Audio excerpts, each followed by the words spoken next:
Assalamualaikum warahmatullahi wabarakatuh. Alhamdulillah wassalatu wassalamu ala rasulillah Sayyidina wa maulana Muhammad ibn Abdillah wa ala alihi wa sahbihi wa mawalah, amma ba'd. Sahabat-sahabat subscribers yang semoga senantiasa dirahmati dan diberkahi oleh Allah Subhanahu wa taala. Amin amin ya rabbal alamin. Sahabat subscriber, untuk mengaji bareng pada kali ini kita akan membahas masih tentang macam air, yaitu meneruskan pembahasan yang kemarin. Berarti kita masih membahas tentang air dohir ghairu mutohir.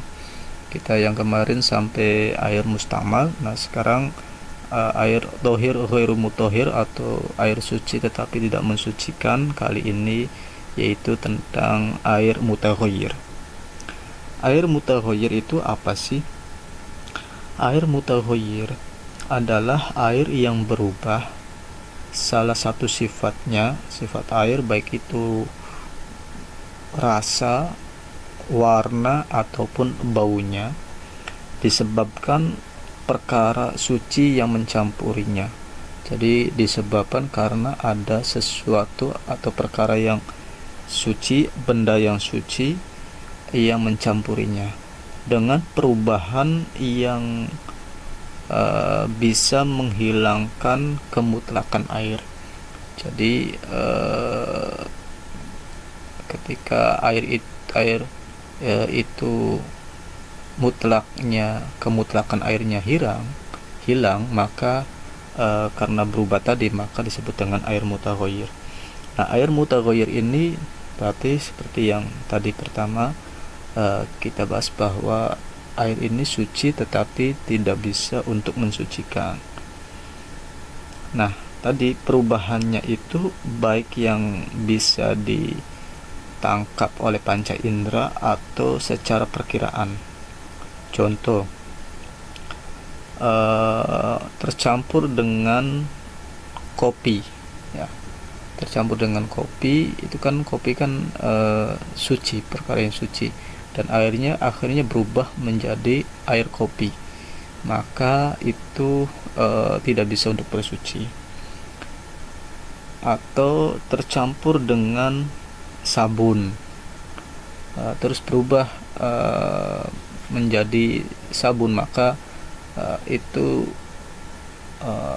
masuk pada air mutaghayyir. Nah, jadi intinya gini, ketika air itu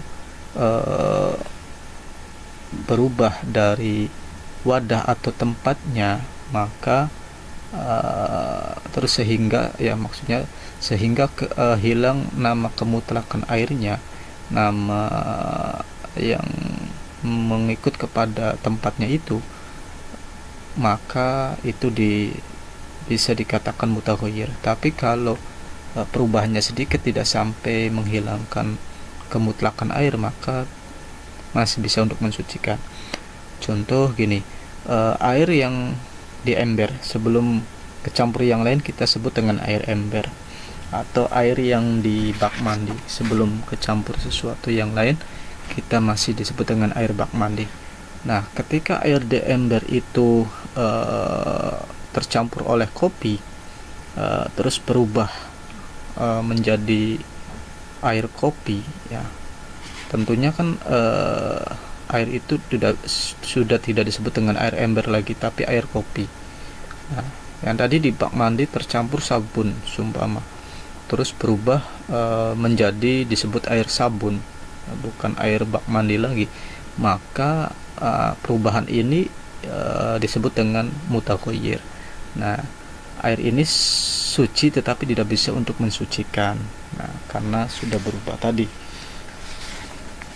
Berbeda kalau perubahannya sedikit, nah seperti tadi, tidak sampai menghilangkan kemutlakannya air.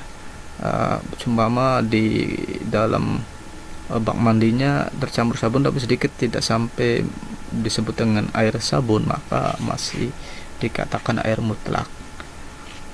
Intinya gitulah gampangannya. Ketika nama tempat atau wadah dari air itu masih tetap semula walaupun sebelum tercampur perkara yang suci, terus tercampur dengan perkara yang suci, namanya masih tetap, maka itu masih disebut dengan air mutlak, kecuali kalau sudah berubah. Mengecualikan kepada berubahnya itu perkara yang mendampinginya atau disebut dengan mujawir, tetangga gitu ya, bahasanya bertetanggaan, seperti contohnya tercampur dengan minyak. Nah, itu kan bertetangga, tidak mencampur. Nah, itu masih mutlak, tidak mutaghayyir. Intinya yang airnya itu bertetanggaan, tidak mencampur.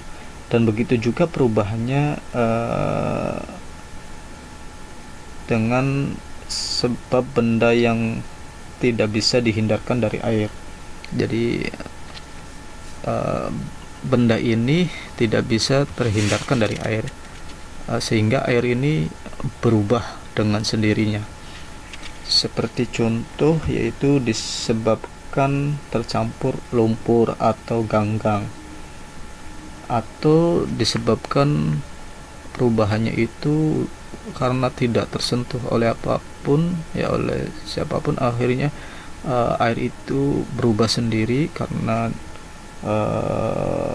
lamanya menggenang atau tercampur dengan daun-daun, terus akhirnya berubah. Contoh yang tadinya airnya jernih, airnya biasa, terus jadinya hijau. Nah, itu tetap masih dikatakan air mutlak karena perubahannya itu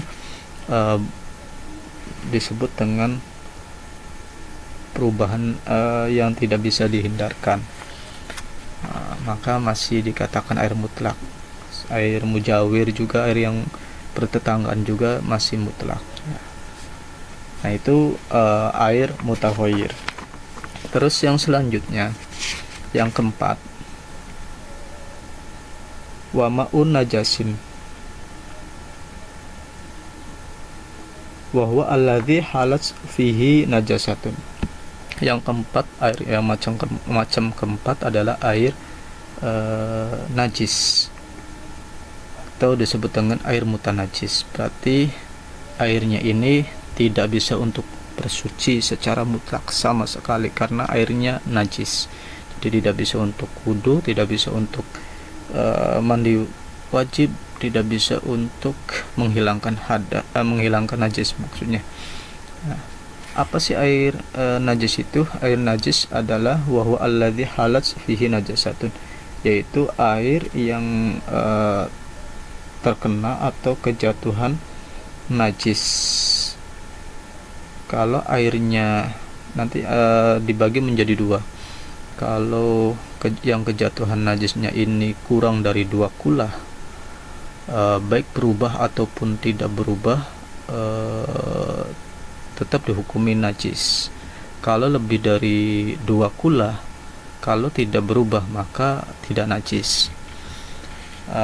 Jadi begini, air yang kurang 2 kula itu, ukuran 2 kula itu bila dijadikan dalam bentuk bak mandi yang kubus, panjang, lebar, dan kedalaman atau tingginya itu 60 cm. Nah, itu ukuran 2 kula. Kalau kurang dari itu maka tidak dikatakan 2 kula. Kalau lebih dari 60 cm tadi semuanya, maka itu dikatakan lebih dari 2 kula. Nah, kalau airnya kurang dari 2 kula, contoh di ember kan berarti perkiraan kurang dari 2 kula. Terus airnya terkena najis yang sedikit, sehingga sifat-sifatnya airnya ini tidak berubah, baik itu rasanya ataupun baunya ataupun warnanya masih utuh air, tidak berubah dengan sebab terjatuhnya najis yang sedikit yang tidak mempengaruhi air. Nah, walaupun tidak berubah itu karena kurang dari 2 kula, maka tetap dihukumi najis, dihukumi mutanajis, di airnya najis. Nah, contoh ya kejatuhan percikan air kencing yang tidak mempengaruhi sifat-sifat air. Nah, contoh seperti itu di dalam ember, maka walaupun tidak berubah sifat-sifatnya karena kejatuhan najis, karena airnya kurang dari 2 kula, maka dihukumi najis. Tetapi kalau airnya lebih dari 2 kula, kejatuhan najis, sifat-sifatnya airnya tidak berubah. Ya tadi seperti bau, rasa, dan warnanya tidak berubah, tidak terpengaruh oleh najis yang mengenainya, maka hukumnya masih suci dan mensucikan, tidak najis. Airnya suci juga mensucikan, kecuali kalau airnya berubah ketika terkena najis, terus salah satu dari sifatnya, bukan semuanya, salah satunya ini, salah satunya saja ketika berubah sifatnya, baik itu baunya ataupun warnanya ataupun rasanya, ada yang berubah salah satunya, maka airnya jadi najis atau mutanajis. Jadi walaupun lebih dari 2 kula, kalau airnya berubah salah satu sifatnya. Kalau tidak berubah ya tidak najis. Nah, kalau untuk air yang lebih dari 2 kula setelah menjadi air najis, dan bila ingin kembali menjadi air suci dan mensucikan kembali, bisa dengan cara ditambahkan air lagi sampai hilang sifat air yang menjadikannya air najis, atau didiamkan airnya sampai hilang tadi yang mengenai sifat najisnya, ya, sehingga air itu menjadi najis, umpama warnanya hilang, jadinya air biasa lagi, maka airnya menjadi air suci dan dapat mensucikan kembali. Baiklah, sahabat subscriber, itulah pembahasan pada kali ini ngaji bareng kita, semoga bermanfaat. Wallahu a'lam bishawab. Wassalamualaikum warahmatullahi wabarakatuh.